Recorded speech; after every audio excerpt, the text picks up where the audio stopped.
ಓಂ ಶಾಂತಿ. ಇಂದಿನ ದಿನಾಂಕ 17/2/2025. ಪ್ರಾರ್ಥ ಮುರುಳಿ ಬಾಪ್ತಾದ ಮಧುಬನ.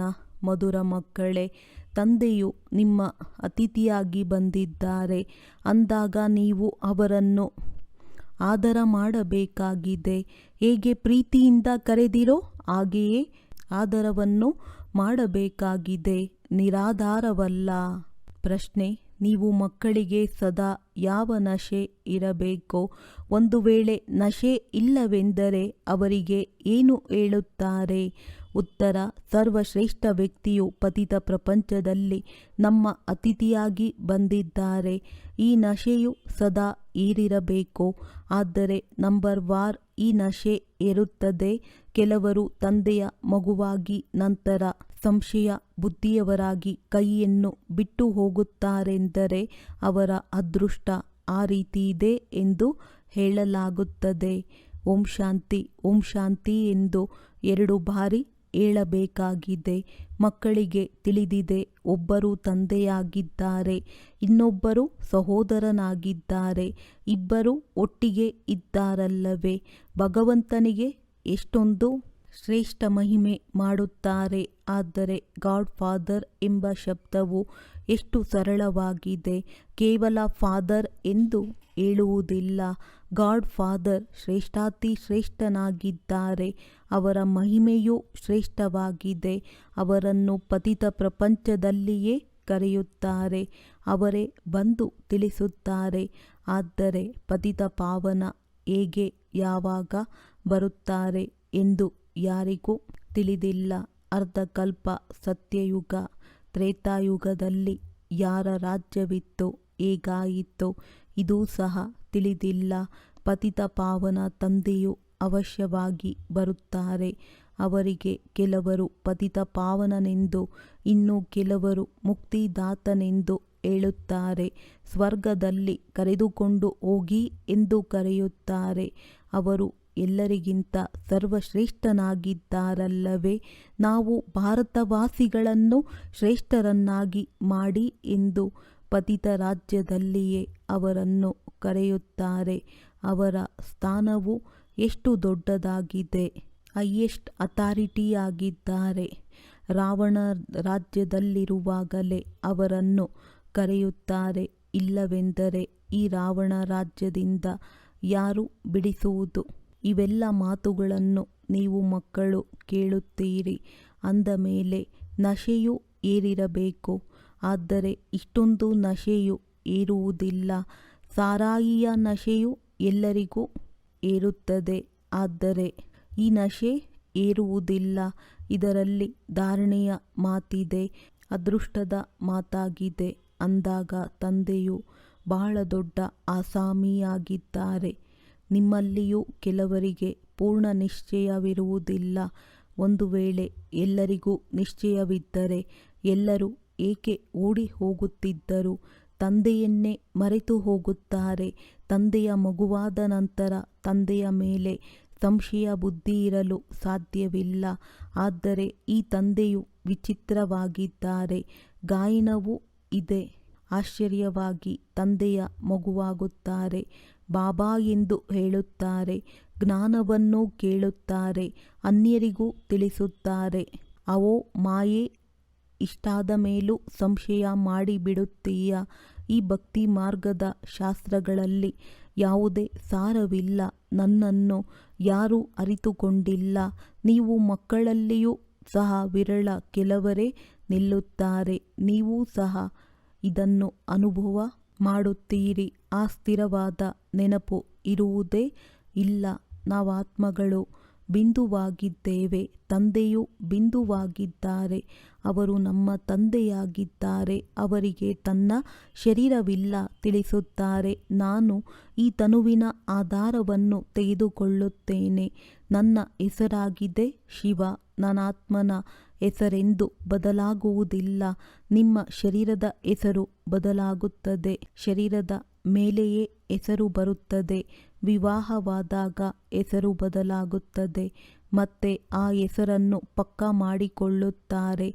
ಅದೇ ರೀತಿ ಈಗ ತಂದೆಯು ತಿಳಿಸುತ್ತಾರೆ, ನೀವಿದನ್ನು ಪಕ್ಕಾ ಮಾಡಿಕೊಳ್ಳಿ. ನಾನಾತ್ಮನಾಗಿದ್ದೇನೆ. ತಂದೆಯೇ ಪರಿಚಯ ಕೊಟ್ಟಿದ್ದಾರೆ. ಯಾವಾಗ ಅತ್ಯಾಚಾರ ಹಾಗೂ ಗ್ಲಾನಿಯಾಗುತ್ತದೆಯೋ ಆಗ ನಾನು ಬರುತ್ತೇನೆ. ಕೆಲವೊಂದು ಶಬ್ದಗಳನ್ನಂತೂ ಹಿಡಿದುಕೊಳ್ಳಬಾರದು, ಏಕೆಂದರೆ ಅದರಲ್ಲಿ ಕೆಲವೊಂದು ಸರಿಯಿಲ್ಲ. ತಂದೆಯು ತಿಳಿಸುತ್ತಾರೆ, ನನ್ನನ್ನು ಕಲ್ಲು ಮುಳ್ಳಿನಲ್ಲಿ ಹಾಕಿ ಎಷ್ಟೊಂದು ನಿಂದನೆ ಮಾಡಿದ್ದಾರೆ. ಇದು ಹೊಸ ಮಾತಲ್ಲ. ಕಲ್ಪ ಕಲ್ಪ ಹೀಗೆ ಪತಿತರಾಗಿ ನಿಂದನೆ ಮಾಡುತ್ತಾರೆ. ಆಗಲೇ ನಾನು ಬರುತ್ತೇನೆ. ನನ್ನದು ಕಲ್ಪ ಕಲ್ಪದ ಪಾತ್ರವಿದೆ. ಇದರಲ್ಲಿ ಅದಲು ಬದಲಾಗಲು ಸಾಧ್ಯವಿಲ್ಲ. ನಾಟಕದಲ್ಲಿ ನಿಗದಿಯಾಗಿದೆಯಲ್ಲವೇ? ಕೇವಲ ಭಾರತದಲ್ಲಿಯೇ ಬರುತ್ತಾರೆ. ಕೇವಲ ಭಾರತವೇ ಸ್ವರ್ಗವಾಗುವುದೇ ಎಂದು ಕೆಲವರು ಕೇಳುತ್ತಾರೆ. ಹೌದು, ಇದು ಅನಾದಿ ಅವಿನಾಶಿ ಪಾತ್ರವಾಗಿ ಬಿಟ್ಟಿದೆ ಎಲ್ಲವೇ? ತಂದೆಯು ಎಷ್ಟು ಶ್ರೇಷ್ಠಾತಿ ಶ್ರೇಷ್ಠನಾಗುತ್ತಾರೆ. ಪತಿತರನ್ನು ಪಾವನರನ್ನಾಗಿ ಮಾಡುವ ತಂದೆಯು ತಿಳಿಸುತ್ತಾರೆ, ನನ್ನನ್ನು ಈ ಪತಿತ ಪ್ರಪಂಚದಲ್ಲಿಯೇ ಕರೆಯುತ್ತೀರಿ. ನಾನಂತೂ ಸದಾ ಪಾವನನಾಗಿದ್ದೇನೆ.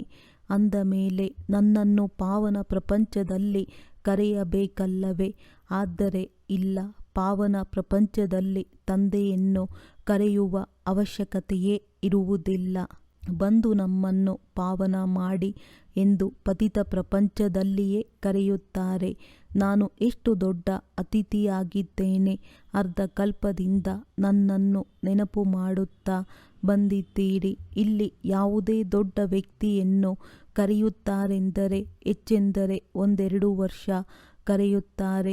ಇಂಥವರು ಈ ವರ್ಷದಲ್ಲಿಲ್ಲವೆಂದರೆ ಇನ್ನೊಂದು ವರ್ಷದಲ್ಲಿ ಬರುತ್ತಾರೆ.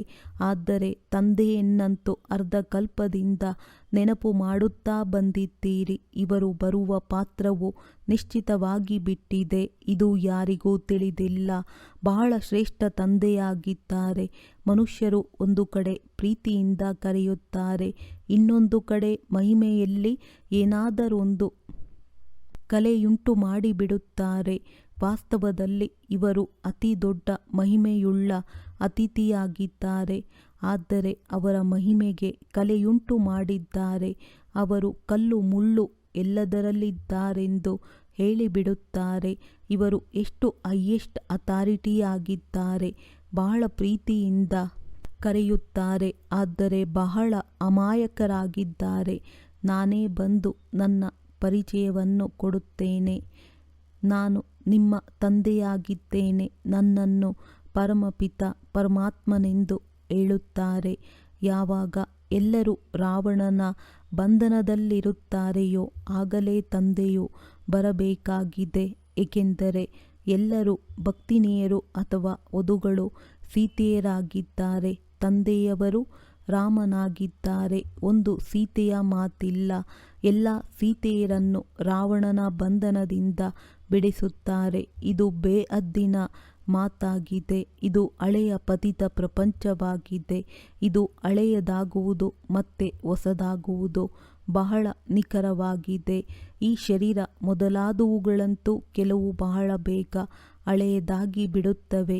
ಕೆಲವು ಶರೀರಗಳು ಹೆಚ್ಚು ಸಮಯ ನಡೆಯುತ್ತದೆ. ಇದು ನಾಟಕದಲ್ಲಿ ನಿಖರವಾಗಿ ನೋಂದಾವಣೆಯಾಗಿದೆ. ಪೂರ್ಣ 5000 ವರ್ಷಗಳ ನಂತರ ಮತ್ತೆ ನಾನು ಬರಬೇಕಾಗುತ್ತದೆ. ನಾನೇ ಬಂದು ನನ್ನ ಪರಿಚಯವನ್ನು ಕೊಡುತ್ತೇನೆ ಮತ್ತು ಸೃಷ್ಟಿ ಚಕ್ರದ ರಹಸ್ಯವನ್ನು ತಿಳಿಸುತ್ತೇನೆ. ಯಾರಿಗೂ ನನ್ನ ಪರಿಚಯವಿಲ್ಲ. ಬ್ರಹ್ಮ ವಿಷ್ಣು ಶಂಕರನದ್ದಾಗಲಿ ರಾಮ ಸೀತೆಯ ಪರಿಚಯವಾಗಲಿ ಇಲ್ಲ. ನಾಟಕದಲ್ಲಿ ಸರ್ವಶ್ರೇಷ್ಠ ಪಾತ್ರಧಾರಿ ಇವರೇ ಆಗಿದ್ದಾರೆ. ಇದು ಮನುಷ್ಯರ ಮಾತೇ ಆಗಿದೆ. ಯಾವುದೇ 8-10 ಭುಜದ ಮಾತಿಲ್ಲ. ವಿಷ್ಣುವಿಗೆ 4 ಭುಜಗಳನ್ನು ಏಕೆ ತೋರಿಸುತ್ತಾರೆ? ರಾವಣನಿಗೆ 10 ತಲೆಗಳಿವೆಯಲ್ಲವೇ? ಇದು ಯಾರಿಗೂ ತಿಳಿದಿಲ್ಲ. ತಂದೆಯೇ ಬಂದು ಸೃಷ್ಟಿಯ ಆದಿ ಮಧ್ಯ ಅಂತ್ಯದ ಜ್ಞಾನವನ್ನು ತಿಳಿಸುತ್ತಾರೆ. ನಾನು ನಿಮ್ಮ ದೊಡ್ಡ ಅತಿಥಿಯಾಗಿದ್ದೇನೆ, ಆದರೆ ಗುಪ್ತವಾಗಿದ್ದೇನೆಂದು ತಿಳಿಸುತ್ತಾರೆ. ಇದನ್ನೂ ಸಹ ಕೇವಲ ನೀವೇ ತಿಳಿದುಕೊಂಡಿದ್ದೀರಿ. ಆದರೆ ತಿಳಿದುಕೊಂಡಿದ್ದರೂ ಸಹ ಮತ್ತೆ ಮರೆತು ಹೋಗುತ್ತೀರಿ. ಅವರಿಗೆ ಎಷ್ಟೊಂದು ಗೌರವವನ್ನಿಡಬೇಕು, ಅವರನ್ನು ನೆನಪು ಮಾಡಬೇಕು. ಆತ್ಮವು ನಿರಾಕಾರ, ಪರಮಾತ್ಮನು ನಿರಾಕಾರನಾಗಿದ್ದಾರೆ. ಇದರಲ್ಲಿ ಚಿತ್ರದ ಮಾತು ಇಲ್ಲ. ಕೇವಲ ನೀವು ಆತ್ಮನಿಶ್ಚಯ ಮಾಡಿಕೊಂಡು ತಂದೆಯನ್ನು ನೆನಪು ಮಾಡಬೇಕಾಗಿದೆ. ದೇಹಾಭಿಮಾನವನ್ನು ಬಿಡಬೇಕಾಗಿದೆ. ನೀವು ಸದಾ ಅವಿನಾಶಿ ವಸ್ತುವನ್ನು ನೋಡಬೇಕು. ನೀವು ವಿನಾಶಿ ದೇಹವನ್ನೇಕೆ ನೋಡುತ್ತೀರಿ? ದೇಹಿ ಅಭಿಮಾನಿಗಳಾಗಿ ಇದರಲ್ಲಿಯೇ ಪರಿಶ್ರಮವಿದೆ. ಎಷ್ಟು ನೆನಪಿನಲ್ಲಿರುತ್ತೀರೋ ಅಷ್ಟು ಕರ್ಮಾತೀತ ಸ್ಥಿತಿಯನ್ನು ಪಡೆದು ಶ್ರೇಷ್ಠ ಪದವಿಯನ್ನು ಪಡೆಯುತ್ತೀರಿ. ತಂದೆಯು ಬಹಳ ಸಹಜವಾದ ಯೋಗ ಅರ್ಥಾತ್ ನೆನಪನ್ನು ಕಲಿಸುತ್ತಾರೆ. ಅನೇಕ ಪ್ರಕಾರದ ಯೋಗಗಳಿವೆ. ಆದ್ದರಿಂದ ನೆನಪು ಎಂಬುದು ಯಥಾರ್ಥ ಶಬ್ದವಾಗಿದೆ. ಪರಮಾತ್ಮ ತಂದೆಯನ್ನು ನೆನಪು ಮಾಡುವುದರಲ್ಲಿಯೇ ಪರಿಶ್ರಮವಿದೆ.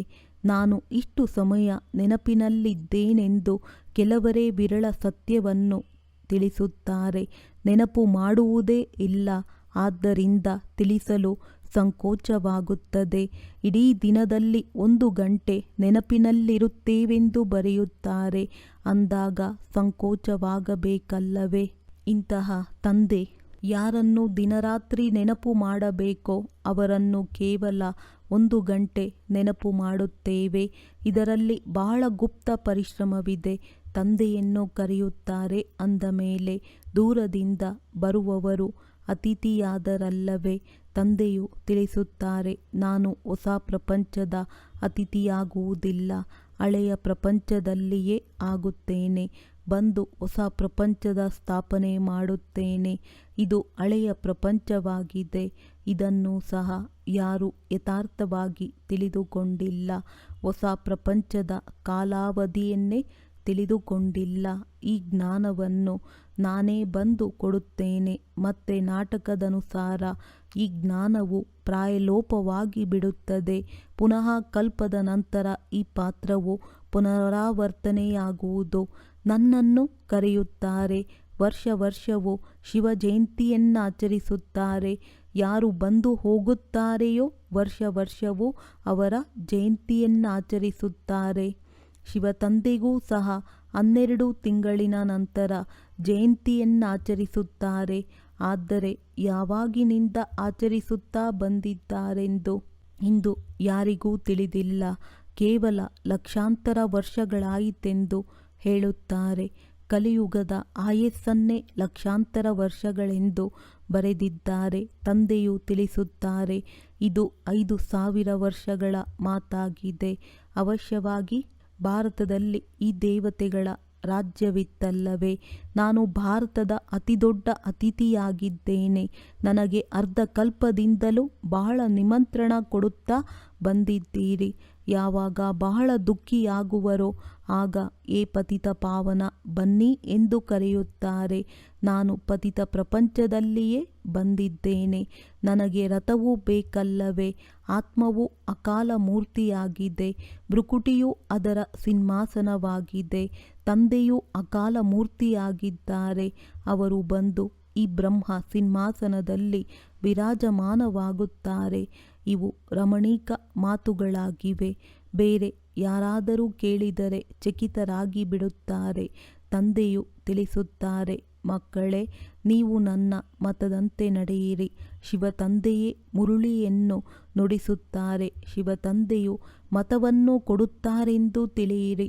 ಇವರು ಸಹ ಹೇಳುತ್ತಾರೆ, ನಾನೂ ಸಹ ಶಿವತಂದೆಯ ಮುರುಳಿಯನ್ನು ಕೇಳಿ ತಿಳಿಸುತ್ತೇನೆ. ಹೇಳುವವರಂತೂ ಶಿವತಂದೆಯಲ್ಲವೇ? ಇವರು ನಂಬರ್ 1 ಪೂಜ್ಯರಿಂದ ನಂಬರ್ 1 ಪೂಜಾರಿಯಾದರು. ಈಗ ಇವರೂ ಸಹ ಪುರುಷಾರ್ಥಿಯಾಗಿದ್ದಾರೆ.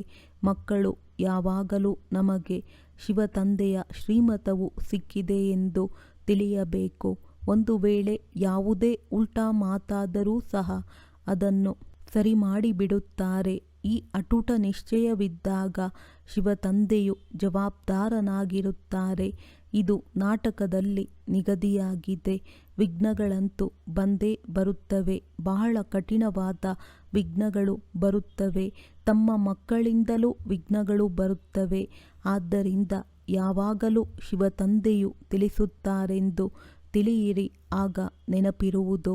ಈ ಬ್ರಹ್ಮ ತಂದೆಯು ಮತವನ್ನು ಕೊಡುತ್ತಾರೆಂದು ಕೆಲವು ಮಕ್ಕಳು ತಿಳಿಯುತ್ತಾರೆ. ಆದರೆ ಇಲ್ಲ, ಶಿವತಂದೆಯೇ ಜವಾಬ್ದಾರನಾಗಿದ್ದಾರೆ. ಆದರೆ ಮಕ್ಕಳಲ್ಲಿ ದೇಹಾಭಿಮಾನವಿರುವ ಕಾರಣ ಪದೇ ಪದೇ ಬ್ರಹ್ಮರವರನ್ನೇ ನೋಡುತ್ತಿರುತ್ತಾರೆ. ಶಿವತಂದೆಯು ಎಷ್ಟು ದೊಡ್ಡ ಅತಿಥಿಯಾಗಿದ್ದಾರೆ. ಆದರೂ ಸಹ ಇದು ಯಾರಿಗೂ ತಿಳಿದಿಲ್ಲ. ನಿರಾಕಾರನನ್ನು ಹೇಗೆ ಅರ್ಥ ಮಾಡಿಕೊಳ್ಳುವುದು ಅಥವಾ ತಿಳಿದುಕೊಳ್ಳುವುದು ಎಂಬುದೇನೂ ಗೊತ್ತಿಲ್ಲ. ತಂದೆಯಂತೂ ಎಂದೂ ರೋಗಿಯಾಗುವುದಿಲ್ಲ. ರೋಗ ಇತ್ಯಾದಿ ಎಲ್ಲದಕ್ಕೂ ಇವರು ಕಾರಣವೆಂದು ತಿಳಿಸುತ್ತಾರೆ.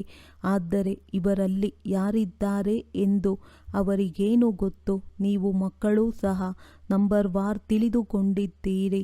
ಅವರು ಎಲ್ಲ ಆತ್ಮಗಳ ತಂದೆಯಾಗಿದ್ದಾರೆ ಮತ್ತು ಇವರು ಈ ಪ್ರಜಾಪಿತನು ಮನುಷ್ಯರ ತಂದೆಯಾಗಿದ್ದಾರೆ ಅಂದಾಗ ಇವರಿಬ್ಬರೂ ಬಾಪ್ತಾದ ಎಷ್ಟು ದೊಡ್ಡ ಅತಿಥಿಗಳಾಗಿ ಬಿಟ್ಟರು. ಏನೆಲ್ಲವೂ ಆಗುತ್ತದೆಯೋ ಎಲ್ಲವೂ ನಾಟಕದಲ್ಲಿ ನಿಗದಿಯಾಗಿದೆ. ನಾನೂ ಸಹ ನಾಟಕದ ಬಂಧನದಲ್ಲಿ ಬಂಧಿತನಾಗಿದ್ದೇನೆ. ನಿಗದಿಯಾಗಿಲ್ಲದೆ ಏನನ್ನೂ ನಾನು ಮಾಡಲು ಸಾಧ್ಯವಿಲ್ಲ. ಮಾಯೆಯೂ ಸಹ ಬಹಳ ಪ್ರಬಲವಾಗಿದೆ. ರಾಮ ಮತ್ತು ರಾವಣ ಇಬ್ಬರ ಪಾತ್ರವೂ ಇದೆ. ನಾಟಕದಲ್ಲಿ ರಾವಣನು ಚೈತನ್ಯವಾಗಿದ್ದರೆ ನಾನೂ ಸಹ ನಾಟಕದನುಸಾರ ಬರುತ್ತೇನೆಂದು ಹೇಳುತ್ತಿದ್ದನು. ಇದು ದುಃಖ ಮತ್ತು ಸುಖದ ಆಟವಾಗಿದೆ. ಸುಖವು ಹೊಸ ಪ್ರಪಂಚದಲ್ಲಿಯೂ ದುಃಖವು ಹಳೆಯ ಪ್ರಪಂಚದಲ್ಲಿಯೂ ಇದೆ. ಹೊಸ ಪ್ರಪಂಚದಲ್ಲಿ ಕೆಲವರೇ ಮನುಷ್ಯರು. ಹಳೆಯ ಪ್ರಪಂಚದಲ್ಲಿ ಎಷ್ಟೊಂದು ಮಂದಿ ಆಗಿಬಿಟ್ಟಿದ್ದಾರೆ. ಪತಿತ ಪಾವನ ತಂದೆಯನ್ನು ಬಂದು ಪಾವನ ಪ್ರಪಂಚವನ್ನಾಗಿ ಮಾಡಿ ಎಂದು ಕರೆಯುತ್ತಾರೆ. ಏಕೆಂದರೆ ಪಾವನ ಪ್ರಪಂಚದಲ್ಲಿ ಬಹಳ ಸುಖವಿತ್ತು. ಆದ್ದರಿಂದಲೇ ಕಲ್ಪ ಕಲ್ಪವೂ ಕರೆಯುತ್ತಾರೆ. ತಂದೆಯು ಎಲ್ಲರಿಗೆ ಸುಖವನ್ನು ಕೊಟ್ಟು ಹೋಗುತ್ತಾರೆ. ಈಗ ಪುನಃ ಪಾತ್ರವು ಪುನರಾವರ್ತನೆಯಾಗುತ್ತದೆ. ಸಂಪೂರ್ಣ ಪ್ರಪಂಚವೆಂದು ಸಮಾಪ್ತಿಯಾಗುವುದಿಲ್ಲ. ಸಮಾಪ್ತಿಯಾಗುವುದು ಅಸಂಭವವಾಗಿದೆ. ಸಮುದ್ರವು ಪ್ರಪಂಚದಲ್ಲಿಯೇ ಇದೆಯಲ್ಲವೇ? ಈ ಮೂರನೆಯ ಮಹಡಿಯೂ ಇದೆಯಲ್ಲವೇ? ಜಲಮಯವಾಗುತ್ತದೆ, ನೀರು ನೀರಾಗಿ ಬಿಡುತ್ತದೆ ಎಂದು ಹೇಳುತ್ತಾರೆ. ಆದರೂ ಸಹ ಭೂಮಿಯೂ ಇದೆಯಲ್ಲವೇ? ನೀರೂ ಇದೆ. ಭೂಮಿ ಇರುವ ಭಾಗವು ಸಂಪೂರ್ಣ ವಿನಾಶವಾಗಲು ಸಾಧ್ಯವಿಲ್ಲ. ನೀರೂ ಸಹ ಇದೇ ಭಾಗದಲ್ಲಿರುತ್ತದೆ. ಎರಡನೇ ಮತ್ತು ಮೂರನೇ ಅಂತಸ್ತು ಸೂಕ್ಷ್ಮವತನ ಮತ್ತು ಮೂಲವತನದಲ್ಲಿ ನೀರಿರುವುದಿಲ್ಲ. ಇದು ಬೇಹದ್ದಿನ ಸೃಷ್ಟಿಯ 3 ಅಂತಸ್ತುಗಳಾಗಿವೆ. ಯಾವುದನ್ನು ನೀವು ಮಕ್ಕಳ ವಿನಃ ಯಾರೂ ತಿಳಿದುಕೊಂಡಿಲ್ಲ. ಈ ಖುಷಿಯ ಮಾತನ್ನು ಎಲ್ಲರಿಗೆ ಖುಷಿಯಿಂದ ತಿಳಿಸಬೇಕಾಗಿದೆ. ಯಾರು ಪೂರ್ಣ ತೇರ್ಗಡೆಯಾಗುವರೋ ಅವರದ್ದು ಅತೀಂದ್ರಿಯ ಸುಖವೆಂದು ಗಾಯನವಿದೆ. ಯಾರು ದಿನರಾತ್ರಿ ಸೇವೆಯಲ್ಲಿ ತತ್ಪರರಾಗಿರುತ್ತಾರೆ, ಸೇವೆಯನ್ನೇ ಮಾಡುತ್ತಿರುತ್ತಾರೆಯೋ ಅವರಿಗೆ ಬಹಳ ಖುಷಿ ಇರುತ್ತದೆ. ಕೆಲವು ಇಂತಹ ದಿನಗಳೂ ಬರುತ್ತವೆ. ಮನುಷ್ಯರು ರಾತ್ರಿಯ ಸಮಯದಲ್ಲಿಯೇ ಎದ್ದಿರುತ್ತಾರೆ. ಆದರೆ ಆತ್ಮವು ಸುಸ್ತಾಗುವ ಕಾರಣ ಮಲಗಬೇಕಾಗುತ್ತದೆ. ಆತ್ಮವು ವಿಶ್ರಮಿಸುವುದರಿಂದ ಶರೀರವು ಮಲಗುತ್ತದೆ. ಆತ್ಮವು ಮಲಗದಿದ್ದರೆ ಶರೀರವು ಮಲಗುವುದಿಲ್ಲ. ಆತ್ಮವೇ ಸುಸ್ತಾಗುತ್ತದೆ. ಇಂದು ನಾವು ಸುಸ್ತಾಗಿ ಬಿಟ್ಟಿದ್ದೇನೆ ಎಂದು ಯಾರು ಹೇಳಿದರು? ಆತ್ಮ ನೀವು ಮಕ್ಕಳು ಆತ್ಮ ಅಭಿಮಾನಿಯಾಗಿರಬೇಕು. ಇದರಲ್ಲಿಯೇ ಪರಿಶ್ರಮವಿದೆ. ತಂದೆಯನ್ನು ನೆನಪು ಮಾಡುವುದಿಲ್ಲ, ದೇಹಿ ಅಭಿಮಾನಿಯಾಗಿರುವುದಿಲ್ಲ. ಆದ್ದರಿಂದ ದೇಹದ ಸಂಬಂಧಿ ಮೊದಲಾದವರು ನೆನಪಿಗೆ ಬಂದು ಬಿಡುತ್ತಾರೆ. ತಂದೆಯು ತಿಳಿಸುತ್ತಾರೆ, ನೀವು ಅಶರೀರಿಯಾಗಿ ಬಂದಿದ್ದೀರಿ, ಈಗ ಅಶರೀರಿಯಾಗಿ ಹೋಗಬೇಕಾಗಿದೆ. ಈ ದೇಹದ ಸಂಬಂಧ ಮೊದಲಾದವುಗಳನ್ನು ಮರೆತು ಹೋಗಿ ಈ ಶರೀರದಲ್ಲಿರುತ್ತಾ ನನ್ನನ್ನು ನೆನಪು ಮಾಡಿ. ಆಗ ಸತೋಪ್ರಧಾನರಾಗುವಿರಿ. ತಂದೆಯು ಎಷ್ಟು ದೊಡ್ಡ ಅಥಾರಿಟಿಯಾಗಿದ್ದಾರೆ. ಮಕ್ಕಳ ವಿನಃ ಅವರನ್ನು ಯಾರೂ ತಿಳಿದುಕೊಂಡಿಲ್ಲ. ತಂದೆಯು ತಿಳಿಸುತ್ತಾರೆ, ನಾನು ಬಡವರ ಬಂಧುವಾಗಿದ್ದೇನೆ. ಎಲ್ಲರೂ ಸಾಧಾರಣರಾಗಿದ್ದಾರೆ. ಪತಿತ ಪಾವನ ತಂದೆಯೂ ಬಂದಿದ್ದಾರೆಂಬುದನ್ನು ಅರಿತುಕೊಂಡರೆ ಇಲ್ಲಿ ಎಷ್ಟು ಜನಸಂದಣಿಯಾಗುವುದೋ ಗೊತ್ತಿಲ್ಲ. ದೊಡ್ಡ ವ್ಯಕ್ತಿಗಳು ಬರುತ್ತಾರೆಂದರೆ ಎಷ್ಟೊಂದು ಜನಸಂದಣಿ ಸೇರುತ್ತದೆ. ಅಂದಾಗ ನಾಟಕದಲ್ಲಿ ಇವರ ಪಾತ್ರವೇ ಗುಪ್ತವಾಗಿರುವುದಾಗಿದೆ. ಮುಂದೆ ಹೋದಂತೆ ನಿಧಾನವಾಗಿ ಪ್ರಭಾವ ಬೀರುತ್ತಾ ಹೋಗುವುದು ಮತ್ತು ವಿನಾಶವಾಗಿ ಬಿಡುವುದು. ಎಲ್ಲರೂ ಮಿಲನ ಮಾಡಲು ಸಾಧ್ಯವಿಲ್ಲ. ನೆನಪು ಮಾಡುತ್ತಾರಲ್ಲವೇ, ಅವರಿಗೆ ತಂದೆಯ ಪರಿಚಯ ಸಿಗುವುದು. ಉಳಿದೆಲ್ಲರೂ ಬಂದು ತಲುಪಲು ಸಾಧ್ಯವಿಲ್ಲ. ಹೇಗೆ ಬಂಧನದಲ್ಲಿರುವ ಮಕ್ಕಳು ಮಿಲನ ಮಾಡುವುದಕ್ಕೆ ಆಗುವುದಿಲ್ಲ. ಎಷ್ಟೊಂದು ಅತ್ಯಾಚಾರಗಳನ್ನು ಸಹನೆ ಮಾಡುತ್ತಾರೆ. ಮನುಷ್ಯರು ವಿಕಾರಗಳನ್ನು ಬಿಡುವುದಿಲ್ಲ. ಸೃಷ್ಟಿಯು ಹೇಗೆ ನಡೆಯುತ್ತದೆ ಎಂದು ಕೇಳುತ್ತಾರೆ. ಅರೆ, ಸೃಷ್ಟಿಯ ಜವಾಬ್ದಾರಿಯು ತಂದೆಯ ಮೇಲಿದೆಯೋ ಅಥವಾ ನಿಮ್ಮ ಮೇಲೋ? ತಂದೆಯನ್ನರಿತುಕೊಂಡರೆ ಮತ್ತೆ ಇಂತಹ ಪ್ರಶ್ನೆಗಳನ್ನು ಕೇಳುವುದಿಲ್ಲ. ಆದ್ದರಿಂದ ತಿಳಿಸಿ, ಮೊದಲು ತಂದೆಯನ್ನರಿತುಕೊಳ್ಳಿ, ಆಗ ಮತ್ತೆಲ್ಲರನ್ನು ಅರಿತುಕೊಳ್ಳುತ್ತೀರಿ. ತಿಳಿಸುವ ಯುಕ್ತಿಯೂ ಬೇಕು. ಒಳ್ಳೆಯದು. ಮಧುರಾತಿ ಮಧುರ ಅಗಲಿ ಹೋಗಿ ಮರಳಿ ಸಿಕ್ಕಿರುವ ಮಕ್ಕಳ ಪ್ರತಿ ಮಾತ್ಪಿತಾ ಬಾಪ್ದಾದರವರ ನೆನಪು, ಪ್ರೀತಿ ಹಾಗೂ ಸುಪ್ರಭಾತ. ಆತ್ಮಿಕ ತಂದೆಯ ಆತ್ಮಿಕ ಮಕ್ಕಳಿಗೆ ನಮಸ್ತೆ.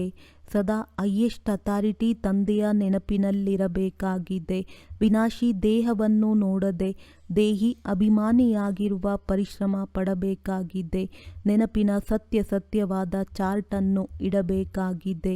ಹಗಲು ರಾತ್ರಿ ಸೇವೆಯಲ್ಲಿ ತತ್ಪರರಾಗಿದ್ದು ಅಪಾರ ಖುಷಿಯಲ್ಲಿರಬೇಕಾಗಿದೆ. 3 ಲೋಕಗಳ ರಹಸ್ಯವನ್ನು ಎಲ್ಲರಿಗೆ ಖುಷಿಯಿಂದ ತಿಳಿಸಬೇಕಾಗಿದೆ. ಶಿವತಂದೆಯು ಯಾವ ಶ್ರೀಮತವನ್ನು ಕೊಡುತ್ತಾರೆಯೋ ಅದರಲ್ಲಿ ಅಟೂಟ ನಿಶ್ಚಯವನ್ನಿಟ್ಟುಕೊಂಡು ನಡೆಯಬೇಕಾಗಿದೆ. ಯಾವುದೇ ವಿಘ್ನಗಳು ಬಂದಾಗ ಗಾಬರಿಯಾಗಬಾರದು. ಶಿವತಂದೆಯು ಜವಾಬ್ದಾರನಾಗಿದ್ದಾರೆ. ಆದ್ದರಿಂದ ಸಂಶಯವು ಬಾರದಿರಲಿ. ವರದಾನ: ಶ್ರೇಷ್ಠ ವೇಳೆಯ ಆಧಾರದ ಮೇಲೆ ಸರ್ವ ಪ್ರಾಪ್ತಿಗಳ ಅಧಿಕಾರದ ಅನುಭವ ಮಾಡುವಂತಹ ಪದಮಾಪದಂ ಭಾಗ್ಯಶಾಲಿ ಭವ. ಯಾರು ಶ್ರೇಷ್ಠ ವೇಳೆಯಲ್ಲಿ ಜನ್ಮ ಪಡೆದ ಭಾಗ್ಯಶಾಲಿ ಮಕ್ಕಳಿದ್ದಾರೆ, ಅವರು ಕಲ್ಪದ ಮೊದಲಿನ ಟಚಿಂಗ್ನ ಆಧಾರದ ಮೇಲೆ ಜನ್ಮದಿಂದಲೇ ನನ್ನತನದ ಅನುಭವ ಮಾಡುತ್ತಾರೆ. ಅವರು ಜನ್ಮ ಪಡೆದೊಡನೆ ಎಲ್ಲ ಆಸ್ತಿಗೆ ಅಧಿಕಾರಿಯಾಗಿರುತ್ತಾರೆ. ಹೇಗೆ ಬೀಜದಲ್ಲಿ ಇಡೀ ವೃಕ್ಷದ ಸಾರ ಅಡಗಿರುತ್ತದೆ, ಆ ರೀತಿ ಮೊದಲನೇ ನಂಬರ್ನಲ್ಲಿ ಬರುವ ಆತ್ಮಗಳು ಬಂದೊಡನೆ ಸರ್ವ ಸ್ವರೂಪದ ಪ್ರಾಪ್ತಿಯ ಖಜಾನೆಯ ಅನುಭವಿಯಾಗಿ ಬಿಡುತ್ತಾರೆ. ಅವರು ಎಂದೂ ಸಹ ಈ ರೀತಿ ಹೇಳಲ್ಲ. ಸುಖದ ಅನುಭವವಾಗುತ್ತದೆ, ಆದರೆ ಶಾಂತಿಯ ಅನುಭವ ಆಗುವುದಿಲ್ಲ. ಶಾಂತಿಯ ಅನುಭವವಾಗುತ್ತದೆ, ಆದರೆ ಸುಖ ಅಥವಾ ಶಕ್ತಿಯ ಅನುಭವ ಆಗುವುದಿಲ್ಲ ಎಂದು ಸರ್ವ ಅನುಭವಗಳಿಂದ ಸಂಪನ್ನರಾಗಿರುತ್ತಾರೆ. ಸ್ಲೋಗನ್: ತಮ್ಮ ಪ್ರಸನ್ನತೆಯ ಛಾಯೆಯ ಶೀತಲತೆಯ ಅನುಭವ ಮಾಡಲು ನಿರ್ಮಲ ಮತ್ತು ನಿರ್ಮಾಣರಾಗಿ. ಅವ್ಯಕ್ತ ಸೂಚನೆ: ಏಕಾಂತ ಪ್ರಿಯರಾಗಿ ಏಕತೆ ಮತ್ತು ಏಕಾಗ್ರತೆಯನ್ನು ತಮ್ಮದಾಗಿಸಿಕೊಳ್ಳಿ. ಸರ್ವ ಸಂಬಂಧ, ಸರ್ವ ರಸಗಳನ್ನು ಒಬ್ಬರಿಂದ ತೆಗೆದುಕೊಳ್ಳುವವರೇ ಏಕಾಂತ ಪ್ರಿಯರಾಗಲು ಸಾಧ್ಯವಿಲ್ಲ. ಯಾವಾಗ ಒಬ್ಬರ ಮೂಲಕ ಸರ್ವ ರಸಗಳು ಪ್ರಾಪ್ತಿಯಾಗುತ್ತದೆ, ಆಗ ಅನೇಕ ಕಡೆ ಹೋಗುವ ಅವಶ್ಯಕತೆ ಏನಿದೆ? ಕೇವಲ ಒಂದು ಶಬ್ದವು ನೆನಪಿದ್ದರೆ ಅದರಲ್ಲಿ ಇಡೀ ಜ್ಞಾನವು ಬಂದು ಬಿಡುತ್ತದೆ. ಸ್ಮೃತಿಯೂ ಸಹ ಬಂದು ಬಿಡುತ್ತದೆ.